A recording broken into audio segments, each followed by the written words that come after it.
काली घन कुहुड़ी नहीं 3 जिला को येलो वार्निंग अनुगुल ढेंकानाल और कंधमाल जिला को पाणीपाग विभागर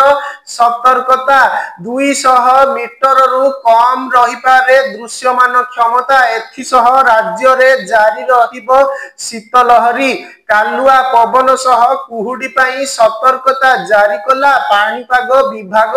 तेबे आसंता 7 दिन पाग सुखिला नहीं आकलन आंचलिक पाणीपाग विभाग तरफ सूचना रही कि आसंता 24 घंटा पाई राज्य रे शीत प्रवाह बढ़िबो